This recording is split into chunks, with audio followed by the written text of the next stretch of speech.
it's indefensible on its own. So they're just like kind of talking about how the libtards are triggered or something, as though that is a substitute for serious commentary. But then again, it's Fox and Friends. When have they ever been serious? So here we go. President Trump announcing a plan for the U.S. to take over, at least temporarily, the Gaza Strip, saying we'll turn it into the Riviera of the Middle East. Lucas Tomlinson has more on what we know so far. Good morning to you, Lucas. Good morning, guys. Standing alongside Israeli Prime Minister Benjamin Netanyahu, the first foreign leader to visit the White House in President Trump's second term, Trump says the United States, as you mentioned, is going to go into Gaza and did not rule out U.S. military involvement. The U.S. will take over the Gaza Strip, and we will do a job with it, too. We'll own it and be responsible for dismantling all of the dangerous unexploded bombs and other weapons on the site. Mr. President, given what you've said about Gaza, did the U.S. send troops to help secure the security vacuum? As far as Gaza is concerned, we'll do what is necessary. Now, Netanyahu appeared open to the idea. Saudi Arabia's foreign ministry says it rejects any attempts to displace Palestinians from their land. The French government also said it's strongly against any forced displacement of the Palestinians. Egypt, Jordan, and other American allies in the region have previously rejected the idea of relocating the more than 2 million Palestinians in Gaza. During the news conference, our own Peter Doocy asked Netanyahu the following question. We have heard Joe Biden and Donald Trump take credit for the hostage and ceasefire deal. Who do you think deserves more credit? I think President Trump added great force and powerful leadership to this effort. I appreciate it. He sent a very good emissary. He's helped it along. So that was in the Oval Office before the news conference. Now, Trump says the U.S. will own Gaza and be responsible for dismantling all the unexploded ordnance. He said he wants to level Gaza and get rid of the destroyed buildings and rebuild it. Guys? You know, Lucas, there's no doubt. I mean, they're in a situation where they have to make a decision because Netanyahu says there's no way Hamas will stay in charge. Michael Waltz says that the Trump administration position is there's no way Hamas stays in charge. But if you've seen the hostage takeover, they're still the #1 presence in the area. They're the ones still with the guns. That's right. And we saw those Hamas soldiers fully kitted out with brand new uniforms, brandishing weapons. Hamas still a force there in Gaza. Also, let's just think just a few days ago when Trump was talking about leveling tariffs on Mexico and Canada, you saw a big about face. Perhaps this announcement will get the attention of other allies in the Middle East, guys. Indeed. All right, Lucas, thank you very much for the live report from D.C. So it was a jaw dropper last night. The cover of the New York Post is "We'll take over Gaza," and you got to wonder where this idea came from. I know Jared Kushner had told the president a year or two ago. He said Gaza's waterfront property could be very valuable, and suggested the Israelis move the people out and then clean it up. Donald Trump is a developer. He sees the potential, but then again, we're talking about land that people have fought over for decades, and it would involve moving the Palestinians out.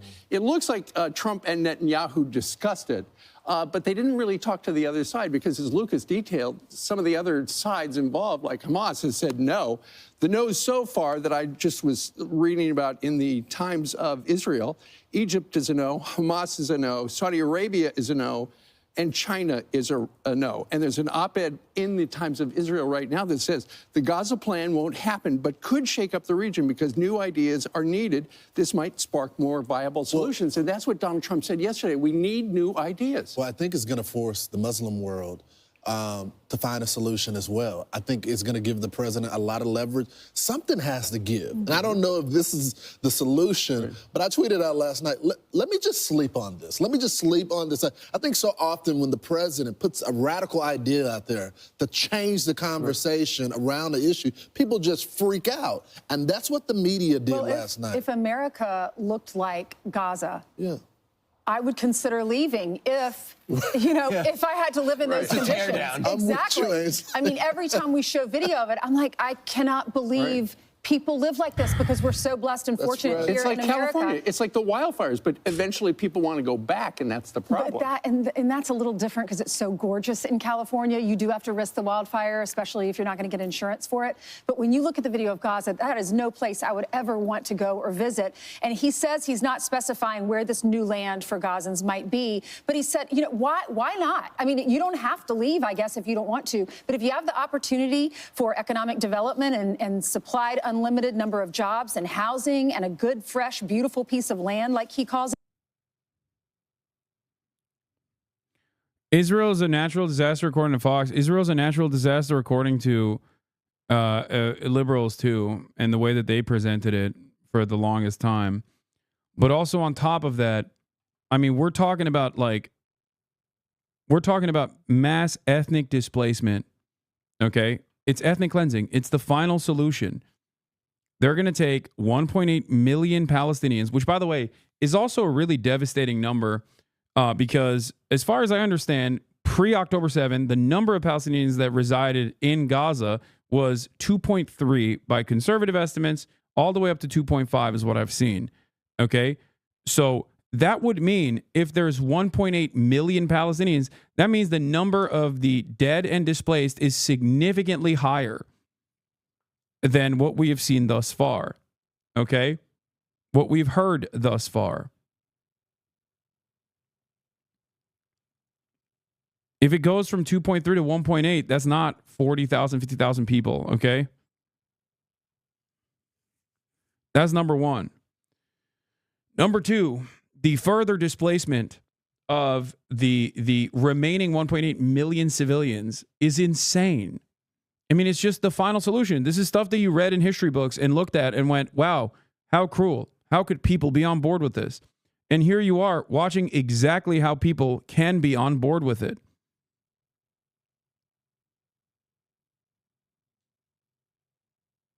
What? Wait a minute. You've been lying about the numbers? I don't believe it. What?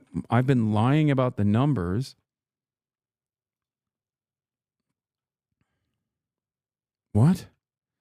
All right, let's just keep going. Why wouldn't you consider it? Why wouldn't they say, thanks for doing this? Netanyahu said one thing that I thought was interesting. He said, you say things others refuse to say, talking about Donald Trump.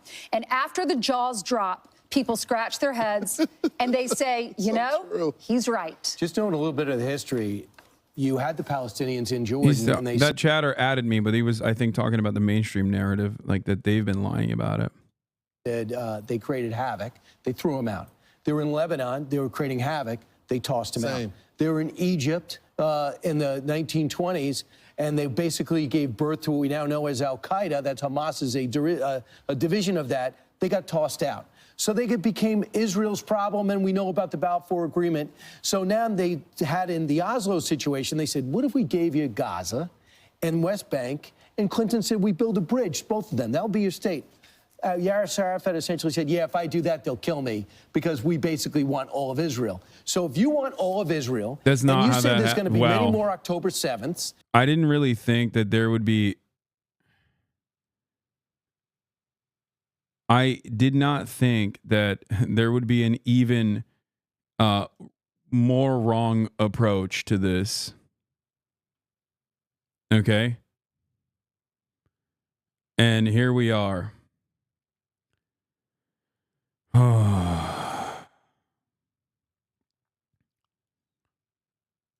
It's, I don't know what else to say, man. It's crazy.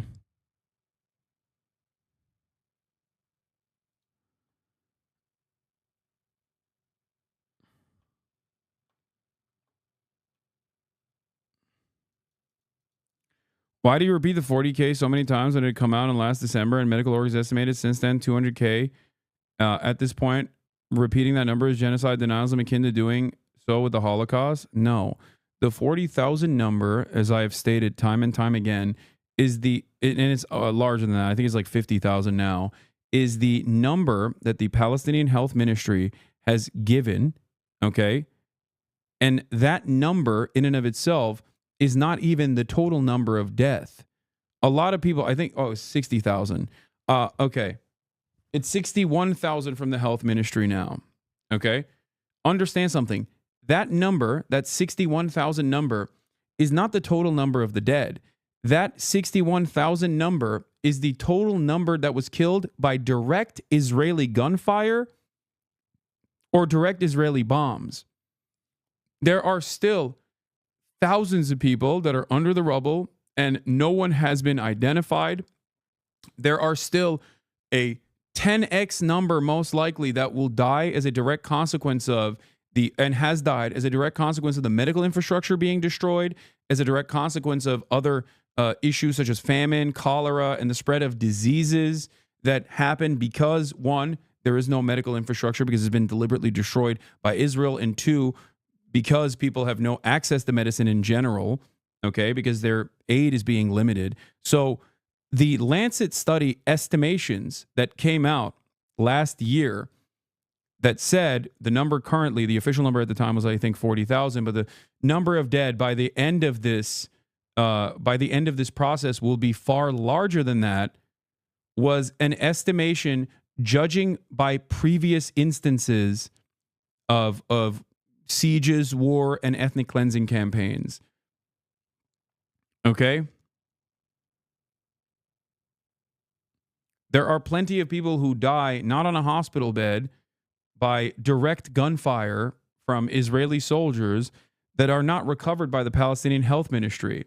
So the number that they're offering is incredibly conservative and far from the actual number of the Palestinians that have been killed. Okay? They can only count the bodies that are brought to the hospitals, and those figures are simply the numbers of people that have died due to direct Israeli munitions, gunfires, or bombs.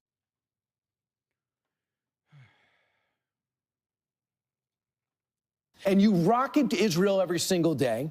Israel just had 1,100 innocent people, including babies, killed in the most horrific way imaginable. Why would you say, let's just call it a ceasefire, go back? Because we're going to be on this couch again 18 months later and talk about another devastating attack. They promised they would do it again. We have to revisit all of this, but we are so done. It is really two areas, Palestinians and Iran. Everybody else, and we're going to talk to Qatari foreign minister and special advisor shortly, everybody else is on the page. And you can't say it's anti-Muslim. President Trump says, listen, I love the Middle East. I'm going to be going to Saudi Arabia. I'm going to go visit all these countries. It's not anti-Palestinian. It's anti-terrorist. The rocketing every day has to stop. But the Democrats don't seem to understand that. Listen. He's got his eye on some real estate deal because he thinks that the coastline of Gaza is going to be great for some new hotel. It's preposterous, and it's illegal by any understanding of international law. This is not anything of a plan. This is a complete American imperialism at its roots, at its core. Donald Trump suggesting that this land in the Middle East would be better occupied and overseen by America. I just don't think we can really begin to even comprehend what we're hearing 2 weeks in from this administration. Clearly, America is now, expressing clearly that they want to occupy permanently, probably, Gaza. They want the ethnic cleansing of Palestinians. So one of the big That's not what he said. And of course, the Palestinians, if you interview them, which many of these left organizations have, they're going to say, we don't want to leave. But they have to say that. They don't have any other options. They're landlocked. No one wants to take them right now unless President Trump comes up with a deal. And they're scared of Hamas. Well, and so far they say they're not going to leave. And that's the problem right there. My question is, how much is it going to cost? I mean, we've got Elon Musk going through the federal government right now. The Arab world's going to pay for it, he said. Yeah. Well, let's see. The Arab world, Saudi Arabia said this morning, no ties with Israel without the creation of a Palestinian state. So they are a firm no on the idea. Or tariffs in the future, then? Right. Although there are people who are already talking about how it would be a great idea. A lot of people. David Friedman, the ambassador for Israel during the Trump years, he suggested, so will we call it Mara Gaza or Gaza Lago? And then Marco Rubio said, the United States